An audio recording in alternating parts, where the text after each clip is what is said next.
Hello guys, how are you? I'm Hardeep Singh. Welcome back to your own YouTube channel. IELTS updates and recent exams. For more updates related to recent IELTS exam writing test topics, listening, reading, practice test, and speaking, you got guesswork.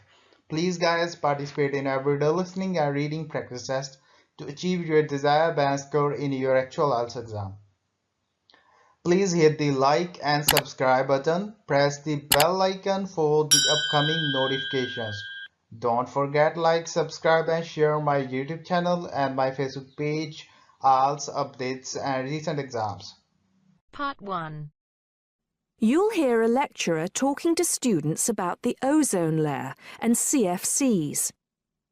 First, you have some time to look at questions 1 to 7.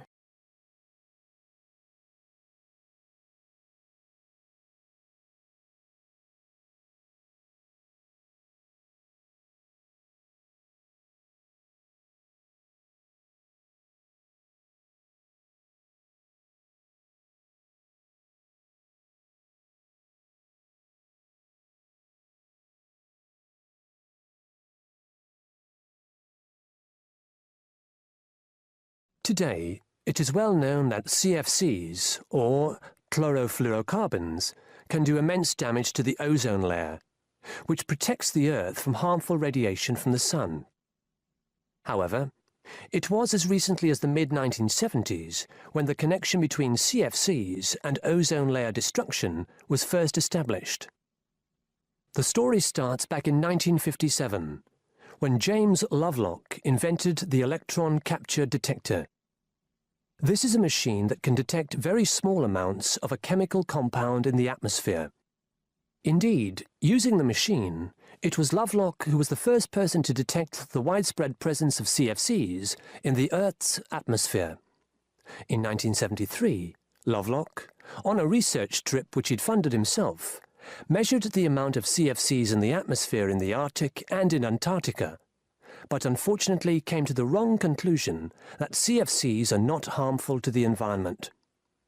Following on from this work, though, in 1974, Sherry Rowland and Mario Molina published the very first scientific paper on the connection between CFCs and ozone depletion.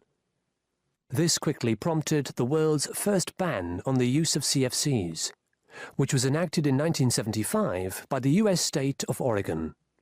Further bans followed.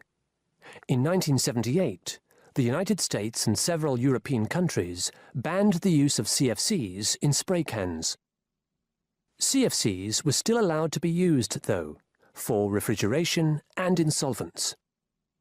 It was in the mid-1980s that scientists in Antarctica observed a huge depletion in the ozone layer above them, often called the hole in the ozone layer. This led, in 1987, to the signing of the Montreal Protocol, which called for further reductions in the production and use of CFCs, and then, 2 years later, to a European Union agreement to ban the production of all CFCs by the end of the century. Before you hear the rest of the talk, you have some time to look at questions 8 to 10.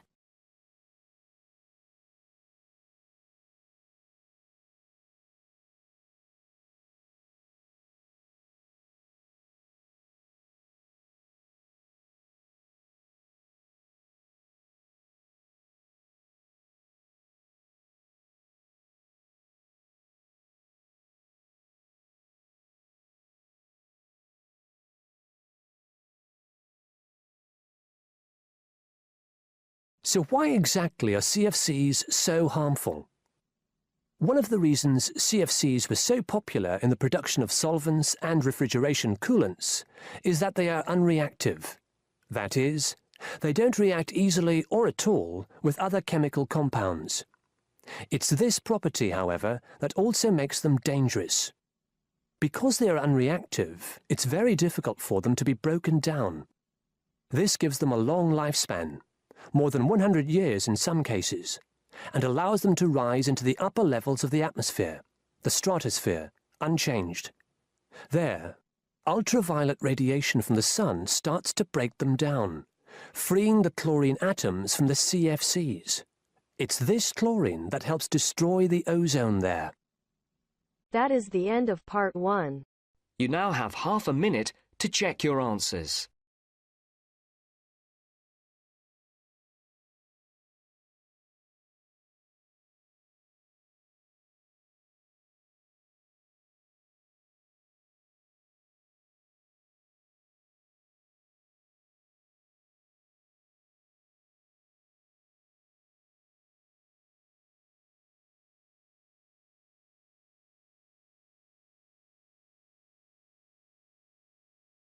Now turns to part 2. You'll hear a monologue about a guided tour to London. First, you have some time to look at questions 11 to 17.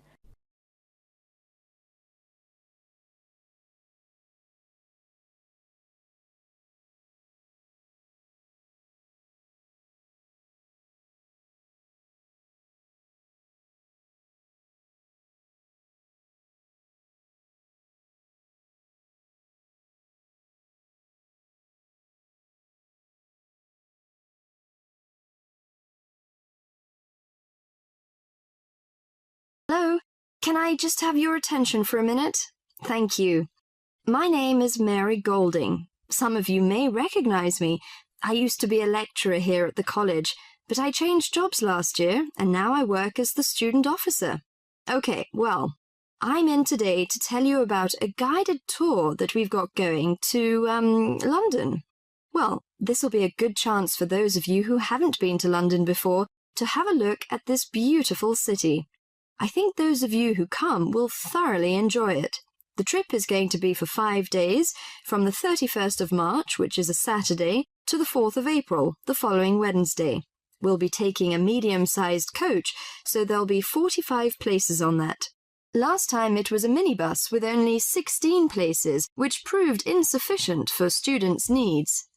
According to the London Development Agency, London has over 200 museums, 500 cinema screens, 108 music halls, and 5 symphony orchestras. Needless to say, we can't see it all in one day. Here are some major sites we are going to tackle on the first visit to London. On the first day we're in London, we'll be going on a boat trip up the River Thames and up the London Eye. The Eye is a giant modern Ferris wheel which stands on the south of the river, across from the Houses of Parliament. The boat cruise is included in the cost of the trip, so you won't need to worry about spending extra money. But you have to pay to ride the Eye to gaze out over the vast city. After that, we'll visit the Houses of Parliament. The Houses of Parliament, also known as Westminster Palace, was designed in the Gothic style. One of London's famous landmarks, Big Ben, the clock tower named for its 13-ton bell, is also found here. You can have a free visit up there. I think you all know Westminster Abbey, one of the most visited Christian churches in the world. There is no admission charge for this, but there are lots of souvenir shops around, so you might need some money for those. On the second day, we'll be going to the British Museum. The oldest museum in the world is also the most visited site in London. You have to pay to get in there, but it's not expensive. Before you hear the rest of the talk, you have some time to look at questions 18 to 20.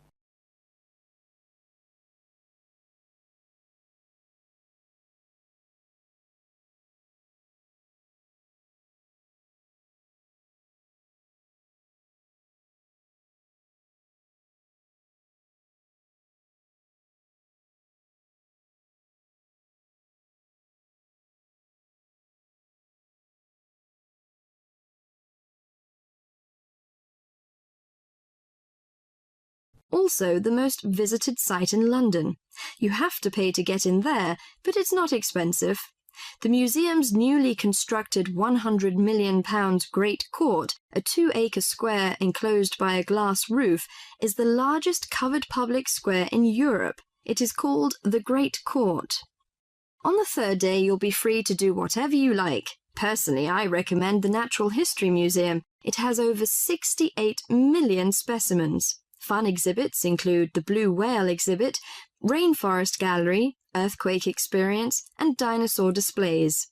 The Globe Theatre is a place worthy of visiting. The original Globe Theatre, where actors performed William Shakespeare's plays, burned down in 1613. The newly reconstructed Globe, however, copies original drawings of the 16th century's building's details and uses many of the same techniques and materials.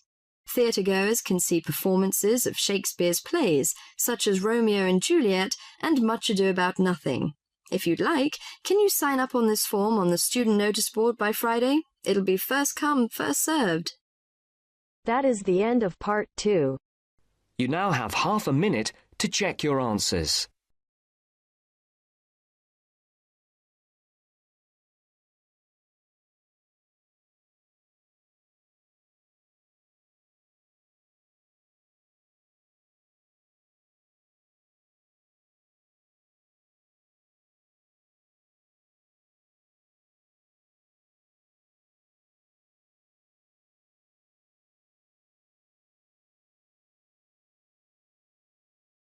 Now turns to part 3. You will hear two students, Jenna and Marco, discussing a business studies project they have to do.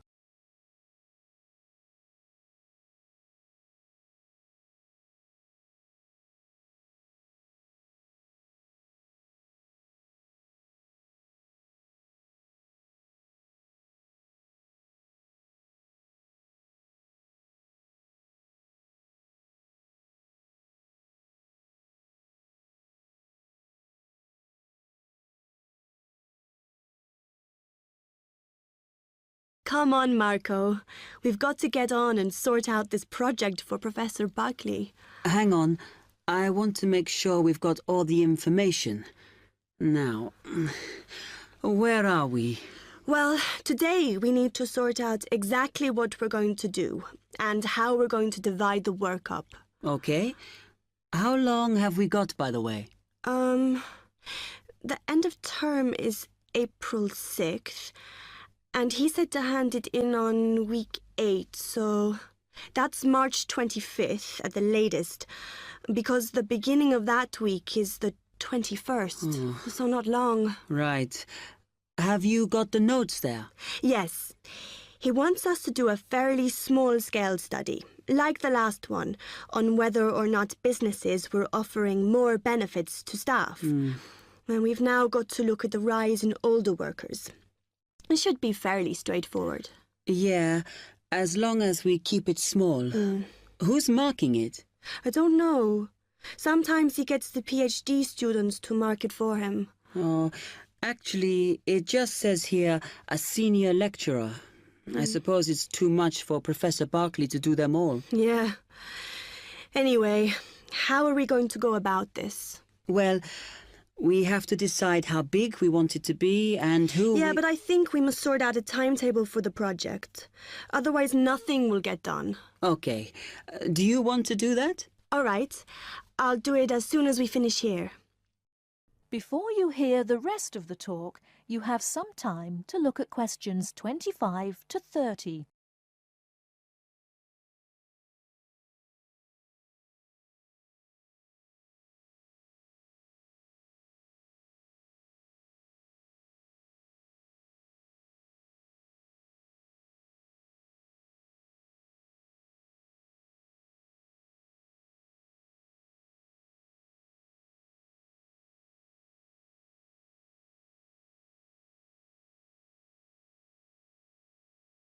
Okay, what do we have to do now for the project? What's the best way to go about it? Well, Professor Carter suggested we set up a focus group to get some in-depth interviews, but I think that'll take a lot of time. Yeah, I agree. If we did a focus group, we'd have to spend time deciding who to include in it, and it's not necessary to do one anyway. Oh, fine. And if you agree, I think we should get in touch with the businesses on the list Professor Carter gave us and ask them if they're prepared to participate. Sounds good. Then we can go there, give them questionnaires and collect them later. Exactly. Okay. Then do we need to book one of those study rooms in the library so we can work together to input the data? Perhaps not, as I guess just one of us could just sort it out actually. Yes, that would be easier. A lot of what we're doing is qualitative, so it'll be writing up rather than statistics. No software for that, I'm afraid. And I think it would look better if we had actual shots of some of the staff, because we're citing appearance as a factor in employability, aren't we? Yeah, okay. I'll factor that all in when I sort everything out tonight. I'm glad we decided to work together. I think it's going to work out well. Yes, well, given that we had to work in pairs on this project, I think we were right to choose each other. We complement each other academically, as we're each good at what the other isn't. In fact, we should have tried working together before. Yes. Now, how shall we split the work? I'll do the analysis, shall I? Oh, okay. It's just that it might be faster, because I'm used to doing it.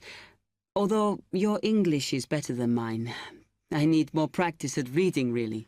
Okay, I'll do the presentation then, if that's okay with you. Yeah, sure. I don't mind speaking in public, but I hate preparing all the notes for them. The thing is, the tutor said one person should do the whole presentation, and he said he expects me to do it because I haven't done one yet. No, that's fine. Now, let's see. That is the end of part 3. You now have half a minute to check your answers.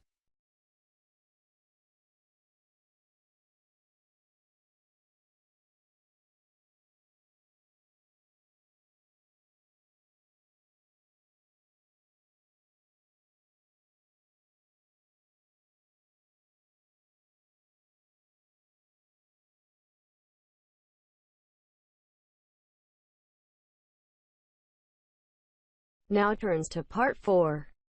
For my project, I chose to look at a subject which has interested me for a long time. Why is it that some people are much happier than others? More upbeat and optimistic?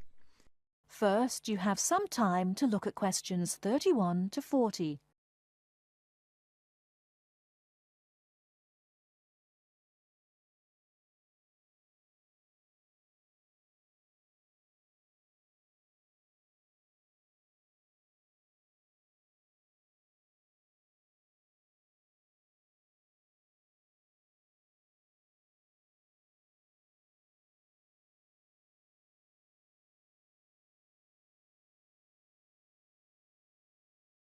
For my project, I chose to look at a subject which has interested me for a long time.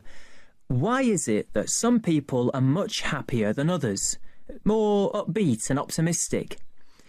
I should say that I regard myself as a very happy person, and so are most of my family, as far as I know. But that wasn't the reason why I chose this project. Some people think that nowadays we're becoming more depressed than we used to be. But I'm not convinced by that, and I came across some interesting research which tries to look at the subject from a positive point of view. It emerged from a movement called the science of well-being, and I decided I wanted to investigate it for my project because it involves several different types of factors. It can be viewed not just from the mental or physical side, but also from the social perspective. Now, in a large-scale study of several thousand people of different ages, researchers found 3 main characteristics which appeared again and again in people who identified themselves as happy. The most significant factor was that you don't have to be someone who does something brilliant, discovers penicillin or composes a symphony, for example. But happy people do seem to know what their strengths are. This enables them to make the best of themselves and not to dwell on what they're doing badly. Another striking finding was that happy people tend to be very curious, not about family gossip or things like that, but about larger issues, like current events. I remember one person the researchers interviewed had never learned to read, but he was happy because he kept up through TV news. And then, and this surprised me, people don't have to have lots of friends to be happy, but they do have to be able to appreciate what they do have, the good fortune they've had, and how different their lives could have been if they hadn't been so fortunate. Turning now to what the research says should be avoided if people are going to stay happy. The three things that stand out are as follows. First of all, reflection time on your own is good, but not if people use that time regretting mistakes and blaming themselves for everything. Another point is that people shouldn't worry about getting angry sometimes. It's part of what makes us human, and it can be healthy. But they shouldn't always try to find fault with others. This leads to a great deal of negativity. And the final thing which should be avoided if a person is going to be happy is always trying to compete. Of course, it can be fun to try to beat another person in a game, but not if this becomes your only aim. It's much better to enjoy taking part in the game rather than being obsessive about winning it. Now, I've tried to do a lot of reading on the subject of well-being research, and I have to say it does have its critics. It's widely accepted that this positive approach does help us understand what happiness is and why some people are very unhappy. However, this has been dealt with many times before. The critics basically say that it's the old science under a new name, with only very small changes in approach. Well, that might be the case. It may bring us very little closer to finding out exactly how our brains work. But I think that sometimes even a very small change in perspective can bring real and long-lasting benefits. Above all, I feel that well-being research might help us to move away from simply prescribing drugs for depression. It helps us to explore alternative ways of dealing with unhappiness. I'd like to finish my short presentation by mentioning one of the people who was interviewed by the research team. Ada Clark is exactly 100 years old and still going strong, still giving piano recitals in her local town. She regards herself as a very happy person, and that this positive spirit has kept her healthy over her long life. But the reason I'm mentioning her now is because not one of the factors she says makes her happy is on the list I mentioned before. Every human life is unique, and we cannot guarantee what will make each one of us happy. That is the end of part 4. You now have half a minute to check your answers. So guys, don't forget like, subscribe and share my YouTube channel and my Facebook page, IELTS updates and recent exams. For more updates related to recent IELTS exam writing test topics, listening, reading, practice test and speaking, you got guesswork. Please guys, participate in everyday new IELTS listening and reading practice tests to achieve your desired band score in your actual IELTS exam. For more IELTS material, visit my official website www.ieltsupdatesandrecentexams.com. The link is given below in the description. If you need PDF files of latest IELTS material, then please join my Telegram channel. So guys, please write your score below the comment section. Again, thanks for listening. God bless you all guys. Stay tuned, stay safe.